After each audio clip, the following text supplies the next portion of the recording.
मंडळी नमस्कार. मार्च 2026च्या अखेरच्या दिवसांमध्ये रेमंड साम्राज्याचे जनक विजयपथ सिंघानिया यांच्या निधनाची बातमी आली आणि संपूर्ण कॉर्पोरेट जगतासह सर्वसामान्यांचे डोळे पाणावले. ज्या ब्रँडचे कपडे घालणं आपल्याला अभिमानाचं वाटतंय, ज्या माणसाने या रेमंड ब्रँडचं नंदनवन फुलवलं आणि पार्क अव्हेन्यू सारखा ब्रँड घराघरामध्ये पोहोचवला, त्या विजयपथ सिंघानिया यांना आयुष्याच्या शेवटी त्यांच्या जेके हाऊस या आलिशान 36 मजली घरातून त्यांच्याच मुलानं घराबाहेर काढलं होतं. एवढंच नाही तर त्यांची गाडी ड्रायव्हर सुद्धा काढून घेतले होते. एका साम्राज्याचा हताश मालक यानंतर दक्षिण मुंबईतील एका भाड्याच्या घरात राहू लागला आणि रस्त्यावरून हातात काठी घेऊन इकडे तिकडे त्यांना फिरताना पाहून अनेकांचे डोळे पाणावायचे. त्यांची चूक इतकीच होती की त्यांनी आपल्या मुलावर अढळ विश्वास ठेवून हजारो कोटींचे शेअर्स त्याच्या नावे केले.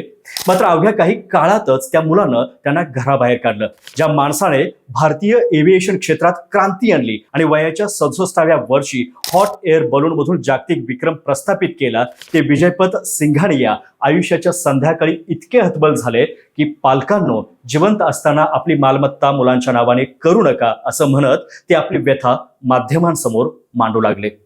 28 मार्च 2026च्या रात्री वयाच्या 87व्या वर्षी त्यांनी एकाकीपणे अखेरचा श्वास घेतला. त्यांच्या निधनानंतर आज सोशल मीडियावरती जे लेख आणि बातम्या व्हायरल होत आहेत, त्यातून एकच प्रश्न समोर येतोय की रक्ताची नाती जेव्हा संपत्तीच्या तराजूत मोजली जातात तेव्हा माणुसकीचं काय होतं. एक उत्तुंग व्यक्तिमत्व, एक विरक्त राजा आणि एक हताश पिता म्हणून विजयपथ सिंघानिया यांचा हा शेवट आपल्याला अंतर्मुख करून जातो की खरी संपत्ती ही शेअरच्या आकड्यात नसून नात्यांच्या ओलाव्यात असते. आज त्यांचं जाणं हे केवळ उद्योजकाचं जाणं नाही, तर एका युगाचा, एका महान शिकवणीचा अंत आहे. के न्यूज कडून या महान कर्तृत्ववान व्यक्तीला भावपूर्ण श्रद्धांजली.